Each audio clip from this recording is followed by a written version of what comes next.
Lies, and again lies, it amazes me. The amount of lies we had told to us this morning. There are more still to discover, said Pyro cheerfully, a quote of Agatha Christie.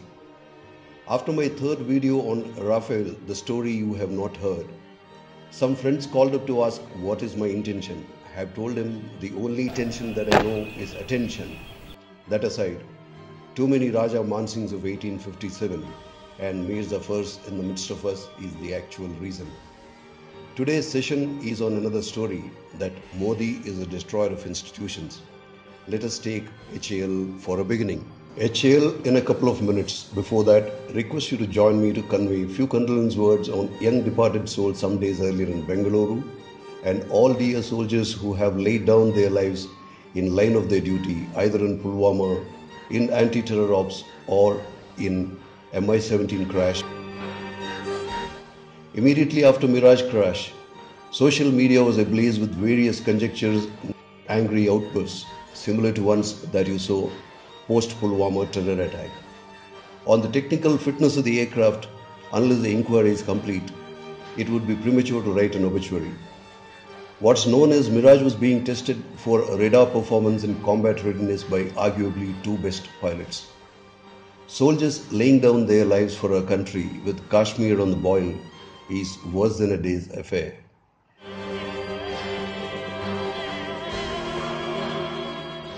I recollect a saying, death is more universal than life, for everyone dies, not everyone lives.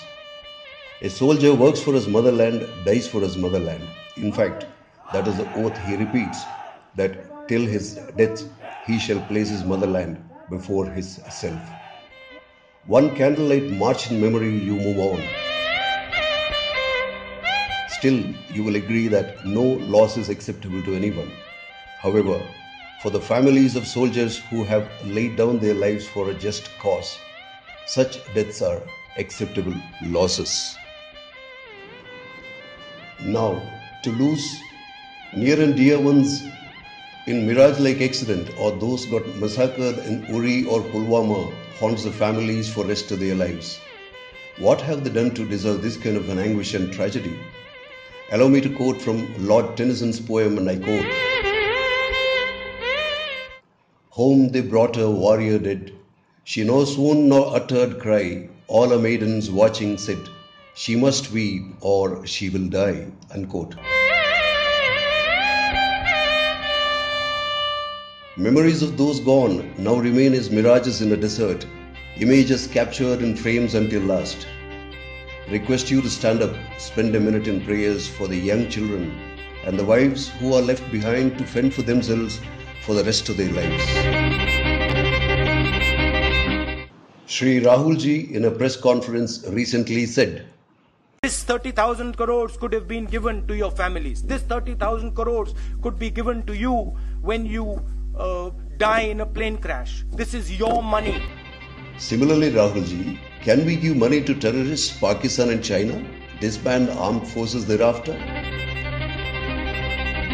Secondly, why should pilots die? Military pilots and soldiers are simple human beings. They know, unlike the corrupt, death will come, either for the nation or after serving the nation. The problem is with the corrupt lot who think they are immortal. Coming back to the query, why should pilots die? Just because you can't give them quality aeroplanes? Is it that you know the capability of HAL, hence the thought of compensation came naturally to you? By the same logic, why spend on bulletproof jackets? Why spend on automatic weapons for soldiers? Not out of place to wonder, is it that when someone doesn't know what the poverty is, thought of throwing breadcrumbs and bone pieces come naturally to them? What will compensation give you? A nation of grieving widows and small children left with smiles of papas captured in photos? We will conclude the story in the next session with few points not noticed by most. Before I sign off, Wazir-e-Alam Imran Khan Saab had wished Hindu community happy Holi, another white, lovely movement some of the media friends and political parties will just love. And second, IAF has asked for quick replenishment of arms. Remember my second session of Rafael story? As per fast track procedure of the same scarecrow DPP, procedure or guideline, whatever it is, at least 6 months for a decision. Imagine another Adil Ahmed Dar strapped up with tons of explosives all ready to explode, and we need 6 months for emergency buy. So, one quick call to Adil Dar, hey, don't blow up yet. We'll give you green signal once fast track procurement is done. And that Adil Dar waits patiently till our elephants finish their market tour. Aham brahmasmi, aham basmasmi. You see the irony, sir. If Modi buys missiles immediately, it is another bypass expose story on him. Poor Chowkidar. If he doesn't, well, we are Jugadus. Let's all collect stones and send to Air Force. Let IAF also become stone pelters. Sorry, Azadi Tukde whatever gang. See you on the other side of a short break. In case you suddenly realize, what have I covered on the title Modi Destroyer of Institutions? Well, time for you to do some introspection. For far too long, nation was made to believe that applying some antiseptic cream on the surface injury will heal the internal wound, be it Kashmir or quality of weapons or aeroplanes for armed forces.